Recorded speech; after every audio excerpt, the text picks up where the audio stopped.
How can people minimize their job insecurity during the COVID-19 pandemic? My name is Judith Langerak, and together with Jesse Koen and Edwin van Hoofd, I conducted a weekly diary study to find out the answer. In this Blitz talk, I'll tell you how we set up our research, what we expected, and what unexpected results we actually discovered. Let's start with our research setup. Our research question was, can weekly proactive coping decrease further development of job insecurity? With proactive coping, we meant all future-oriented behavior that tries to detect and proactively manage stresses before they can fully develop. We measured 5 coping behaviors in this study: career planning, scenario thinking, career consultation, networking, and reflection. To find an answer on our research question, we did an online weekly diary study in which we followed workers for 5 weeks. Every week, we asked over 300 workers how much they had engaged in proactive behaviors and how job insecure they felt.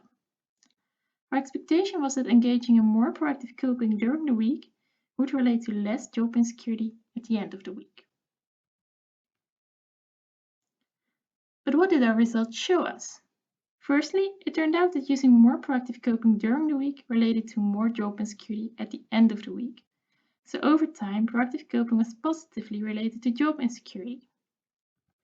One possible explanation may be that proactive coping has adverse effects in the short term due to the consumption of resources, but beneficial effects in the long term due to the gain of new resources. But do you see the challenge here? Let's assume that proactive coping is beneficial in the long term. This would require prolonged efforts. However, we just saw that proactive coping creates short-term discomfort. So this may hinder the motivation to give the prolonged effort that is needed for proactive coping to become beneficial.